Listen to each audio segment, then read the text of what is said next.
So next, coming to the pathogenesis of emphysema, the main cause is smoking. So when you see, smoking can activate the epithelial cells or macrophages. So whenever these get activated, they release leukotriene B4, interleukin 8 and tumor necrotic factors. So they will attract the inflammatory cells and cause inflammation and alveolar wall damage.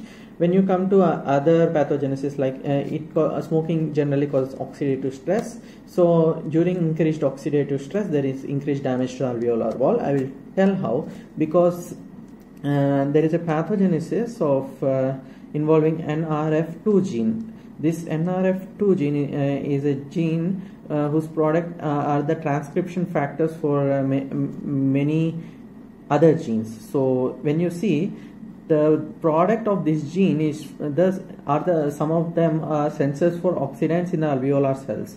So they will sense the oxidative stress. So whenever there is increased oxidants in the tissue, it will activate the NRF2 gene, which activates multiple genes that protect the cell from oxidative damage. So when there is genetic variation in this NRF2 gene, and also increased smoking, which causes oxidative stress, and it causes many lung diseases, like even lung cancer is associated with this variation in the NRF2 gene. So this pathogenesis is very important of oxidative stress involving smoking.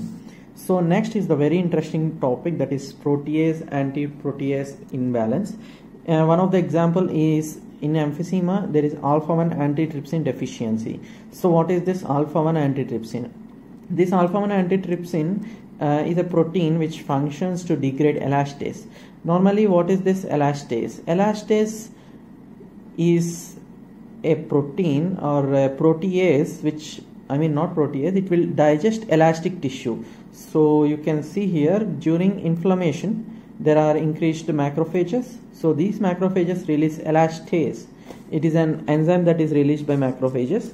Its function is to degrade some of the bacterial tissues, and also other side effect actually. It also degrades the lung elastic tissue. Maybe there is a reason for destroying the lung elastic tissue, so that bacteria which are attached to the lung parenchyma get dissolved and they can be washed off.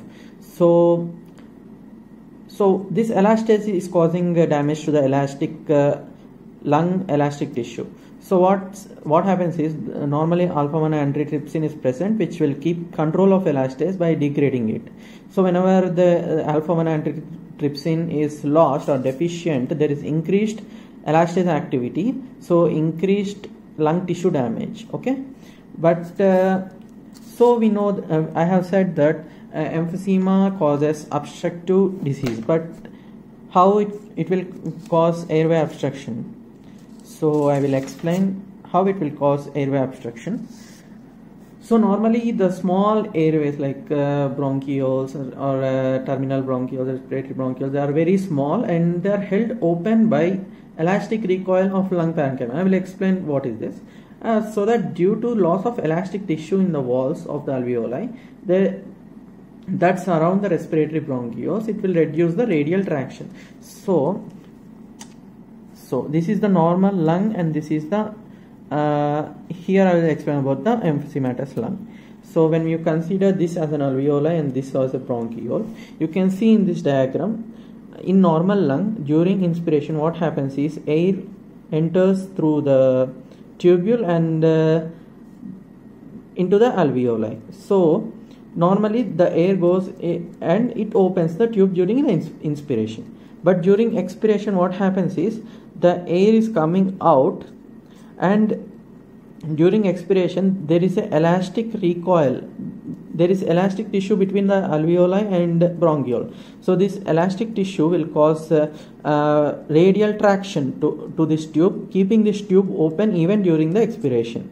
This tube is kept open by the elastic recoil during the expiration.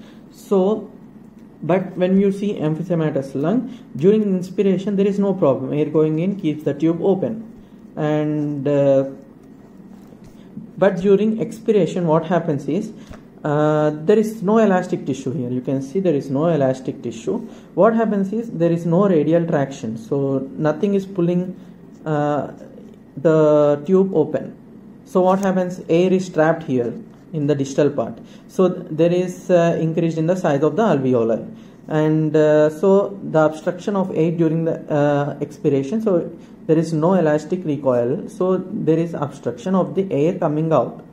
So during expiration there is a problem in the emphysema, so it causes the obstructive lung disease during expiration. Okay, this is about the pathogenesis. Okay.